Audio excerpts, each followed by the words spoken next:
Amazing. Yes. Next up, we have the wonderful Harper Goldman. Yes. Give Harper Goldman a hand.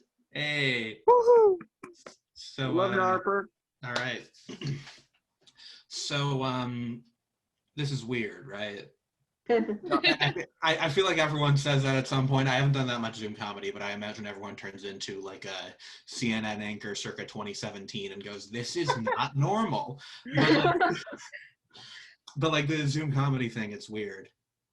I bet we're keeping this one. School, that didn't quite work out, but comedy and Zoom, You remember when SNL tried to do Zoom comedy for a while, and they were like, actually,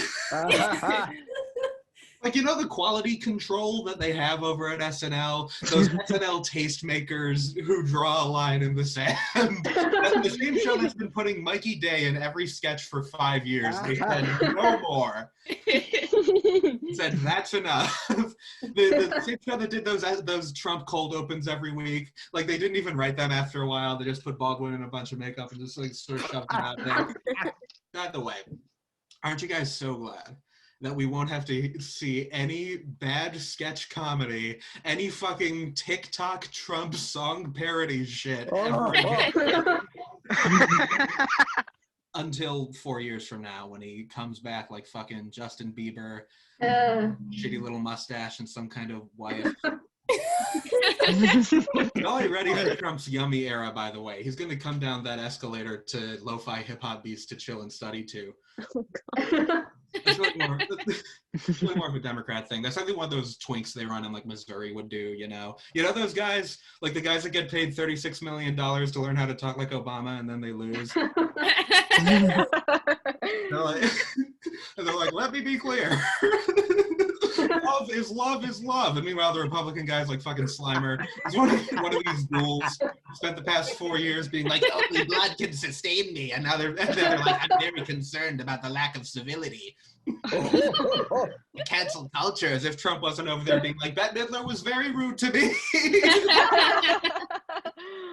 Maybe if Trump runs again, they'll bring back the SNL Zoom shows. Because they didn't even do that many of them. Like these guys have been making middling sketch comedy for 40 years. They did 3 weeks on Zoom and said, we're out of ideas. Like there must have been a calculation, right? Like at the beginning of the pandemic, they got together and they said it's way too dangerous to try and do shows in person.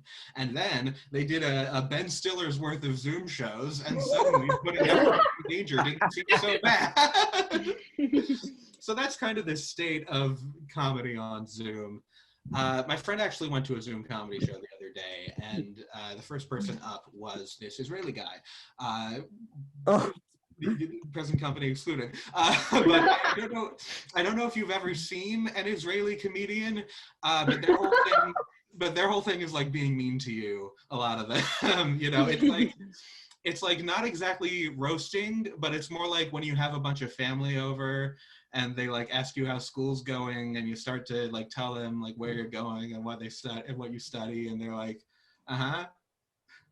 Or like you tell them you do comedy. I don't know if there are any comedians here, but you tell them you do comedy and they take it as a challenge. And they're like, oh yeah, tell me a joke, funny man. That's sort of what Israeli comedians are all about. And so my friend here. Oh God. So my friend here is, you know, an unusual sort. He got a bit of a drubbing from this Israeli guy, and you know, it's fine. It's a fleeting, you know, embarrassment. But this was a comedy night, and I don't know if you've experienced this, but once the first person roasts you at a comedy night, the other comedians say, "Oh, this guy's fair game. This guy's got a built-in joke that I can recall." Yeah.